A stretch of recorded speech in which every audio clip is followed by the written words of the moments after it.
ดีในที่สุดกะทางน้องๆเพิ่นก็มาครบหน้าครบตาแล้วไปชงพระบ่เช้านี่ พระ ไปฮดพระเนาะ ไปทอดพระแล้วก็เมื่อแล้วก็ไป อ๋อแล้วก็ไปลินน้ำโมน้ำคูเนาะตอนนี้ก็มาแล้วพี่น้องไอ้บ้านนี่คือมื้อแรงนี่จ้าวันเกิดเนาะมื้อแรงนี่วันเกิดเค้กอยู่ในจุดชุมนี่เนาะกำลังสั่งเพิ่นไว้ตอนแรกนี่ไปเอาแม่นบ่โอเคไปเอาแล้วก็มาเป่าหมู่คู่ได้สวนแล้วคือจังได๋ มันไม่โมได้มาเพราะว่าโมหันแม่บ่ได้มา โอ้แม่บ่ให้มาเนาะ ส่วน บ่เป็นหยังนางน้อยเด้อมามื้อแรงเด้อมากินเค้กนำกัน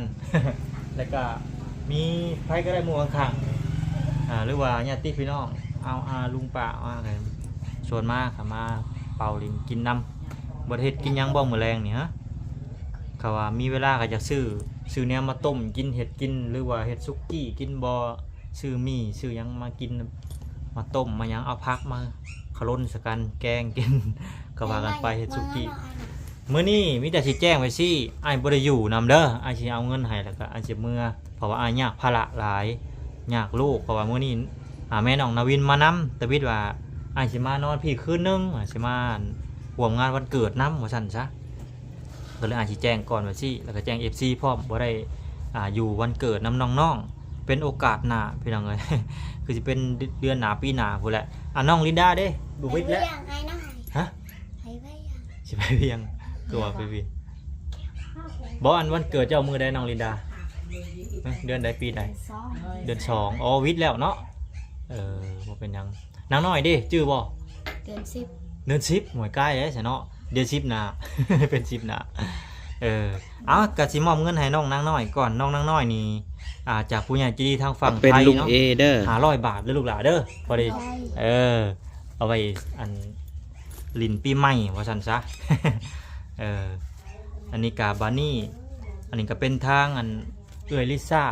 อันนี้ฝากให้เจ้า$100พอได้เอาไว้เก็บไว้ซื้ออยู่ซื้อกินหรือว่าซื้อของขวัญเนาะคือว่าเพิ่นอยากซื้อของขวัญอยากได้หยังก็ได้ซื้อเค้กก็ได้ซื้อหยังก็ได้ถ้าว่าเพิ่นอย่างแนวอยากซื้อแต่ว่าต้องเก็บไว้นำเด้อลูกหลานเด้ออย่าซื้อพุ่มเพรื่อยอะไรเด้อเงินเด้อเอาไว้ยามเจ็บเป็นเวลาเป็นไข้เป็นหนาวเข้าห้องหมอนี่ยากเลยลูกหลานเอ้ยยามลินกับลินโยแต่ลินบ่หลายเด้อสิเล็กน้อยเอ้าอันนี้คือทางลิซ่า ขอบใจ เอาต่อมานี่ก็เป็นทางเจี๊ยบบัดนี้เด้อก็นี่เพิ่นก็ฝากมาก็เป็นของขวัญคือกันนี่ก็ซื้อเค้กหรือว่าซื้อของอยู่ของกินหรือว่าเก็บไว้ของขวัญปีใหม่นั่นแหละเด้อโอเคยับครับอีกนะลูกหลานน้อง หน่อยตอน ไงมื้อนี้ก็เผาเนี่ยจักหน่อยพี่น้องเอ้ยเวียกด่วนนี่เนาะก็สิเผาเนี่ยจักหน่อยเส้นทางพี่เจี๊ยบเพิ่นก็1,200 บาทเด้อ 1,200 บาทเอ้าใจ นี่ทางอันเจี๊ยบหรือว่าแม่เจี๊ยบเพิ่นเอานี่ก็เป็นต่อมานี่ก็เป็นผู้ใหญ่ใจดีทางฝั่งไทยอีกแม่ใจดีทานเก่าแต่เดิมที่เพิ่นเคยซอยแต่ละเทื่อซื้อของอยู่ของกินเด้อลูกหลานเด้อจำนวนอยู่ 1,000 บาทว่านี่เอ้าใจใจขอบใจเอาอีกท่านสุดท้ายพี่น้องเอ้ยบัดนี้เนาะก็คือทางลุงเอเพิ่นพี่น้องเนาะลุงเอจากฝั่งไทยพี่น้องเอ้ยเนาะจากฝั่งไทยเฮาก็โอ้พี่น้องเนาะเพิ่นก็มีปัจจัยเข้ามาอยู่ 1,500 บาทพี่น้องเนาะให้ทางน้องๆเพิ่นอีกเป็นของขวัญวันเกิดหรือว่าปีใหม่อีกพี่น้องเนาะเอาให้ทางอัน ขอบใจนึกมันอยากขอบใจ แล้วก็นี่แหละพี่น้องไอ้บ้านนี่ก็เบิดแล้วบ้านนี้เนาะมีการให้ทั้งชุมเจ้าขอบบุญขอบคุณทางผู้ใหญ่ใจดีเบิดทุกท่านเด้อนอกขอบหมูขอบคุณพี่ดีทุกท่านขอให้เพิ่นมีสุขภาพแข็งแรงเด้อปีใหม่ละเด้อก็ขอให้เพิ่นหาเงินหาคำก็ขอให้ร่ำให้รวยเด้อปรารถนาสิ่งใดก็ขอให้ได้สิ่งนั้นเด้อพ่อแม่ก็ขอให้เพิ่นนี่มีสุขภาพที่แข็งแรงเนาะหาเงินหาคำก็ขอให้ร่ำให้รวยคุณเพิ่นหลายๆสาธุอารุก็จะมีแต่บ้านนี้เตรียมเครื่องเตรียมของมีแต่เขาไปเอาเค้กบ้านนี้เนาะตอนนี้ก็เบิ่งเป็นเวลาอยู่ 4 โมงแล้วพี่น้องเอ้ยมีแต่ซื้อของอยู่ของกินมาสู่ สู่น้องสู่นุ่งหรือว่าสู่นางน้อยหรือว่าแต่ละครอบแต่เพื่อนนี่แหละนี่เพื่อนไก่เพื่อนเคียงมาสู่เอากินนำเด้อซื้อผักซื้อหญ้าซื้อฮอนดอกลูกชิ้นเอามาต้มสู่กันกินเจ้าเฮ็ดเป็นบ่สุกี้หรือว่ามันยังต้ม บ่ เฮ็ดบ่เป็น เฮ็ดบ่เคยเฮ็ดสุกี้ เอาอันเฮ็ดซินดาดเฮ็ดจุ่มก็ได้เอาบ่ต้องเฮ็ดซินดาดมีแต่ซื้อเครื่องมาแล้วก็ ต้มเอาแล้วก็ ต้มเอาหั่นแหละคือเฮ็ดตอนนั้นต้มก็ ข้าย่าง อยากกินหมูกระทะบ่อยากกินก็ซื้อเอาเลยนี่ เงินอยู่นี่นั่นสมเจ้าซื้อโลดตัวแรงบ่แพงดอกบ่เกิน500หรือ1,000 บาทนี่แหละก็4-5 แสน พันบาทซะนี่ พันบาทเท่านั้นบ่ข้าเจ้าบ่อยากซื้อซินดาดก็ซื้อจุ่มมาต้มใส่หม้อลูกชิ้นฮอนดอกผักแล้วก็มีเฮ็ดแล้วก็ซื้อแจ่วจิ้มมันมานำแล้วก็สมเจ้าก็ใส่ถ้วยก็ตักกินแบบซี่แหละบ่เท่านี้แหละมาสู่นางน้อยกินนำเด้อเงินในจำนวนนั้นแหละมาสู่ปีใหม่ปีละครั้งเฮ็ดปีละครั้งนี่แต่เท่านั้นแหละ มึงอาจารย์มาอาจารย์ก็อายะ เอาสละอ้ายค่ำแล้วบัดนี้อ้ายสิเดินทางยามค่ำเมื่อนี่ก็ประมาณ 7-8 โมงฮอดบ้านเด้ออ้ายเมื่อพามื้อเวียกแล้วก็คนน้อยก็ถ่าอยู่บ้าน เดินไป โดน3 ชั่วโมง4 ชั่วโมงกลับบ้านนี่ นี่ พอย า มัน เพิ่ ฮ น อด นี่ ยาวดิขี้ยาวจะมียาลอยลัก มีแต่โอกาสหน้ามื้อแรงสิเป่าเค้กแล้วโทรมาหาอ้ายเด้อนี่แหละอ้ายก็สิอ้ายโทรมาจังโมงสิเป่าเค้ก 7-8 โมงบ่บ่มีเทียน บ่มีเทียเอาก็ซื้อเค้กเพิ่นก็ให้แล้ว ฮะแต่เตาอยู่ข้างเลย โอ้โหมาบนทางกระเป๋าเลย นั่นน่ะเขานั่นเลยเขานั่นน่ะอยากได้สิทองการเนาะ อันนั้นเอาให้น้องน้อยใน100,000พอได้นะเติมเพิ่น100,000เด้อโอเคมีแบ่งปันกันโอเคนำใจเพียงเลยน้องน้อยขอบใจ ขอบใจ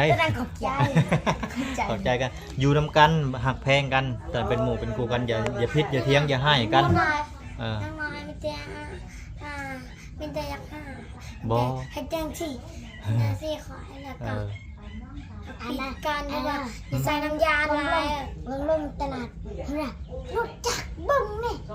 เงาจากดำมันตายเห็นนะหักแพงกันอันนั้นแหละเพิ่นแพงนี่คือน้องกัญญาเราแพงเจ้าหมายความว่าโลดสิตำแล้วก็ให้แต่ว่าแบบบ่ให้ออกไปกลางทางประมาณนั้นจริงๆแหละไปมันก็แค่จังสิจะให้ว่ะก็ต้องไปว่าให้ไปวิทย์จันจะหักก็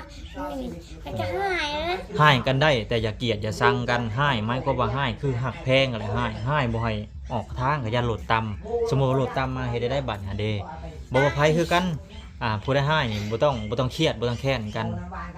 เครียดบ่ต้องเครียดไปสั่งกันอาเดอคือว่าอาเดอโอ้ยอะไรคือว่าอย่าไปเอาร่างนะบังเอิญกันนะไปกับห้าเลยนะไปขึ้นร้อนนานกับมีแต่ไปทางนี้ไปทางนั้นเขาสิตั้งเลยก็พังหน่อยรถยนต์อันนี้รถตัวฮาลบแล้วกันนั่งหน่อยไปรถตัวมาอะไรจะจับตายแล้วสั้นแหละมันโมเมนต์ว่าให้ช่างกันแล้วอันนี้มันพอหักแพงกันเนาะกันยาให้คอยกันดาตีแม่เพิ่นโอเคมือแรงโทรหากันใหม่เนาะโอเคบายบายสบายดีไปก่อนไปทำงานบ้านไอ้น้อยสบายดีไอ้น้อยสบายดีลูกหล่ะคือมืดแท้นี่คือบ่เห็นหุ่งบอกคือมืดใจจะอยู่ใส่อยู่เพื่อนเพื่อนคือมืดใจดับไฟ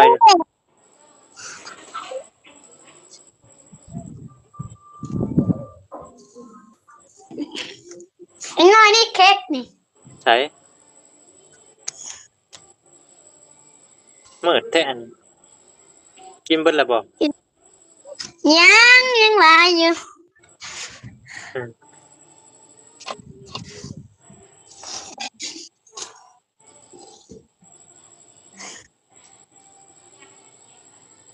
นี่ดอกไฟสลัว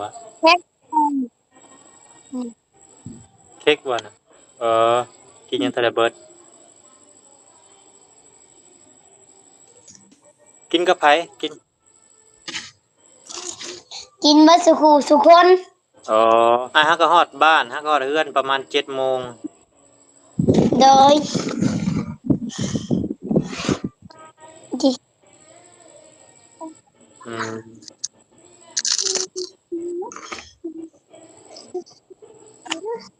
ซื้อขนมมาพร้อมถ้าก็กินอิ่มแล้วเนาะอันนี้ เต็ม โอเคบ่เป็นหยัง เบิด ดอกไฟสมหุงซ่าเด้หุงข่อยอีหลีนี่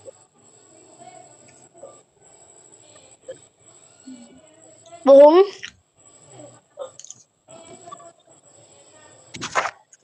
ไฟหุงบ่แห้งเนาะ มันมาเป่าเค้กอ่านหน่อยแม่ขอก็แฮปปี้เบิร์ดเดย์คือกันมังแม่ขออยู่ อืมบ่อยากเข้าเลยบ่บัด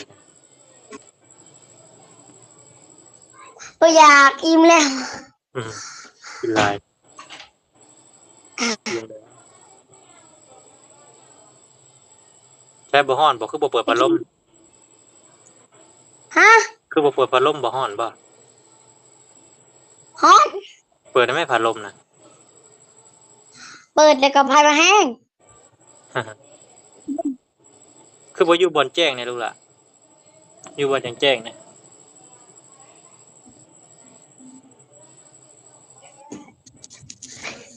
อยู่บนแจ้งๆเนี่ยดอกไฟคือหุ่งบ่แห้งเนาะ คงมาแห้ง ไฟข่อยไฟมันอ่อนโพด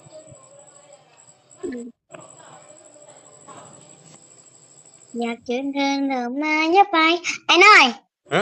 ไอ้น้อย โอ้ย ไอ้น้อย ยังลูกล่ะ อยากฟังเพลง อ๋อเอาห้องจะห้องเพลงหยัง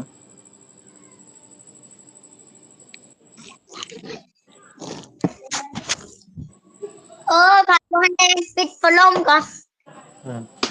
น้าน้อยก็กินน้ำกันบ่เค้ก กินน้ำกัน อืม กินน้ำกันสู่ผู้คนนั่นแหละ โอเค บ่แห้งนะมันยากไอ้ห้องกับคน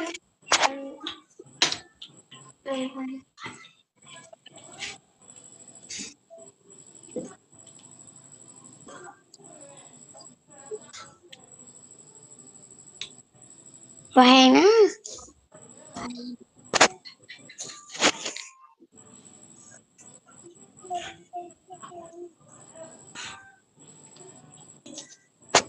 โอ้บ่แห้งไงเนาะบ่แห้งนะเสียงไว้กันกินดาวดาวเรือเบียนแจ้งไว้หน่อย กันแล้ว น่ะตาฮาวเฟนฝ่ายซาเฟนฝ่ายตะกะละไอ้หน่อย โดย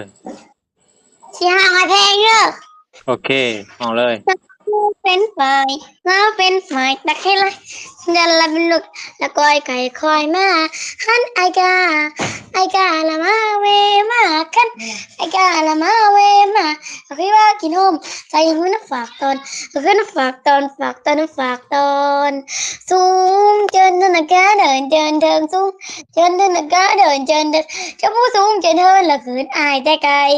เข้ามาใกล้แล้วหนีไปตามซักเฮาท่าได้จ้ะโถอายไม่มาเลี้ยวอย่าซาตาเวคนงับมีคนคอยติดตามแต่ก็นอนละวันนี้คือวันนี้จบปะโอเค วันนี้สูงเจินเดินกะเดินสูงเจินเดินกะเดินเจ้าผู้สูงเจินเดินละคืนอายแต่ไกลเข้ามาใกล้แล้วหนีไปตามซักผู้ท่าได้สะโถอายไม่มาเลี้ยวอย่าซาตาเมคุณงามมีคุณง่อยติดตามเลยก็นอนละวันนี้โอเคเก่งอ๋อห้องเพลงใหม่แล้วเนาะ ยังเลย โอ้หลายลิจ้ะ ว้าวเข็นกวายเจ้าเวกแล้วเป็นลูกคอยไปคอยมาฮันไอกาละมาเวมาคิดว่าคิดโฮมใส่เพื่อนฝากตอนเพื่อนฝากตอนฝากเพื่อนฝากตอนปังเดี๋ยวเลยไอ้หน่อย โอเคเก่งมื่นไปใช้มื่น ก็ได้ไปใส่โมโหจากสิไปใส่ อืมผักปีใหม่เนาะบ่ได้ไปโรงเรียนเลย มีแต่ทะเลปีใหม่ แล้วปีใหม่ก่อนอืม ไปใหม่ ฮะ โอ้ไปบ่แหง แจ้ก็สิไปอาบ ไป น้ำ บ่ ก่อน แห เด้อง สิไปอาบน้ำก่อนอ้ายฮ้อนฮะก็ฮอดเนี่ย ไอ้หน่อยจะหน่อยมาเด้อ โอเคอาบน้ำอันกินข้าวฮักก็แล้ว ไอ้หน่อย โดย ไอ้หน่อย ฮะ ยังหน่อยโตเด้อ โดยบ๊ายบาย เป็นนักก่อนหน่อยเด้อ โอเคบ๊ายบายสบายดีบ๊ายบาย นี่